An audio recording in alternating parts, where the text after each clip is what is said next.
আসসালামু আলাইকুম। ভালো আছেন? তো চাচা, আমরা ইদানিং সোশ্যাল মিডিয়ার মধ্যে একটা জিনিস দেখতে পাইতেছি, সেটা হলো সম্ভবত আগস্টে স্থানীয় নির্বাচন, ওয়ার্ড নির্বাচন, ইউনিয়ন পরিষদ নির্বাচনের একটা তফসিল ঘোষণা দেওয়ার একটা আশঙ্কা আছে। তো আমাদের এই 10 নং পশ্চিম আলীরগাঁও ইউনিয়ন এবং 6 নং ওয়ার্ড বুদিগাঁও, নাইন্দা, তিতকুলি, বালিহাওয়ার, গুনাপাড়া, রাজবাড়ি, কান্দির সাইড লাগাইয়া, তো আমাদেরও তো অবশ্যই একটা জনপ্রতিনিধির প্রয়োজন আছে ওয়ার্ড হিসাবে। তো সেই সুবাদে আমরা সোশ্যাল মিডিয়ার মধ্যে এবং কি তরুণ যুব সমাজ এবং কি বয়স্ক বৃদ্ধ মানুষের মধ্যে কিছুটা আনাগোনা, কিছুটা উদ্দীপনা শুনতে পাচ্ছি আপনাকে নিয়ে, যে আপনাকে তারা চায় মেম্বার পদপ্রার্থী হিসাবে বা আমাদের ওয়ার্ডের একজন প্রতিনিধি হিসেবে। তো সেই হিসেবে আপনার মতো বিনিময় কি, আপনার মতামত কি, আপনি আসলে কি নির্বাচন করবেন সামনের নির্বাচনে? এই বিষয়ে আপনার কাছ থেকে কিছু জানতে চাই। আসসালামু আলাইকুম।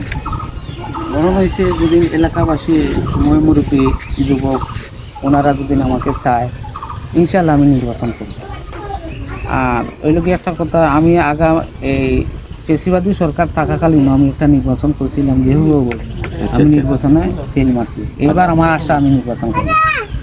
তার বাদে একটা জিনিস, আমাদের ওয়ার্ডের পরিস্থিতি ভয়াবহ, একটা ক্ষতিগ্রস্ত, রাস্তা নাই, গার্ড নাই, অনেক কিছু নাই। এইটা মন্ত্রীর সাথে কিছু আমাদের গোয়াইনঘাট থানার উচ্চ লেভেলের হাকিম চৌধুরী এবং মাহবুব সভাপতি জসিম ভাই, এগুলার তার সাথে আমার আলোচনা হয়েছিল। আচ্ছা, হওয়ার পরে তারা বলছিল আমাকে আগামী এই শুক্রবারে এরা আমাদের হাওড় এলাকায় আসবে। যে কোনো কারণবশত মেঘ, পানি, এগুলো দেখে তারা তারিখটা চেঞ্জ করছে। তারা যদি আসা, যদি আমাদের এলাকার কিছু উন্নয়ন করে, ইনশাআল্লাহ তাদের উপরে ভরসা রাখি আমি আগামী বছর এই টাইমে আমি নির্বাচন করব ইনশাআল্লাহ। আর জনগণের যদি আমাকে মত দেয়, অথবা এলাকার মহিমূল যুবক, এরা যদি আমাদের কিছু সুযোগ সুবিধা দেয়, ইনশাআল্লাহ আমি এই বছর আমি নির্বাচন করব। তো আপনার কথার মধ্যে একটা জিনিস স্পষ্টভাবে ক্লিয়ার হয়েছে যে আসলে এই আমাদের এই 10 নং পশ্চিম আলীরগাঁও ইউনিয়নের 6 নং ওয়ার্ডের জনসাধারণ যদি আপনাকে সমর্থন করে, তবে আপনি নির্বাচনে আসবেন, নয়তো না। তো আপনার আরেকটা জিনিস জানতে চাই আপনার কাছ থেকে, যদি আমাদের 6 নং ওয়ার্ডের জনসাধারণ, তরুণ যুব সমাজ বা বৃদ্ধ থেকে শুরু করে সবাই যদি আপনাকে সমর্থন করে, আর আপনি যদি নির্বাচনে আসেন এবং কি আল্লাহ পাক রব্বুল আলামিন যদি আপনাকে কামিয়াব নসিব করে, তাহলে আমাদের এই 10 নং পশ্চিম আলীরগাঁও 6 নং ওয়ার্ডকে ঘিরে আপনার ভবিষ্যৎ পরিকল্পনা কি, এই বিষয়ে দুইটা কথা বলুন। এইটা আমার ইনশাল্লাহ আমি চাই যে বিএনপি সরকার যখন ক্ষমতা আসছে, আমি চাই যে এই ওয়ার্ডে আমি কোনো জায়গার ইনশাল্লাহ যারা আমার সাথে জড়িত অথবা আমার পরিচিত আছে, এরা মাধ্যমে আমি হাওড় এলাকার কোনো নাইন্দার, তো আটলিয়ার নাইন্দা রাস্তার আমি 2বার ইঞ্জিনিয়ার আনিয়া, আমি এলাকাবাসীর মতামত লইয়া আমি ইঞ্জিনিয়ার আনিয়া জরিপ করিয়া মেপ করিয়া ঢাকাতে পাঠাইছি। ইনশাল্লাহ এই তারিখে আমার একটা আশ্বাস, যদি আমি চাই যে আমি হাওড় এলাকার কোনো ব্রিজ অথবা আটলিয়া নাইন্দা রাস্তায় আমি কাজ রাখবো, ইনশাল্লাহ আমি এগুলো পূরণ করবো।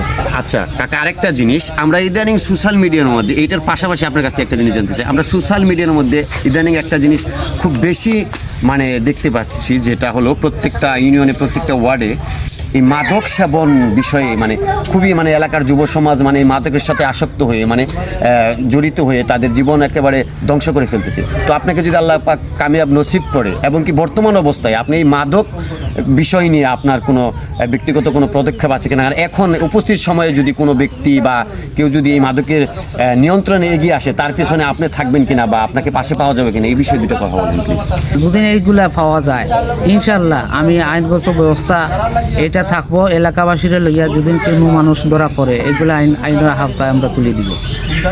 আর এইটা ওই লোক ঘটনা, এই যে তারা যদি আমাদের জানি না কিন্তু আমরা ভিডিও দেখতেছি বর্তমানে যে মাদক যারা নেশা করে, এরা ধরে মাইট ফিট খুব করে তারা আইনের আওতায় তুলে দেবে।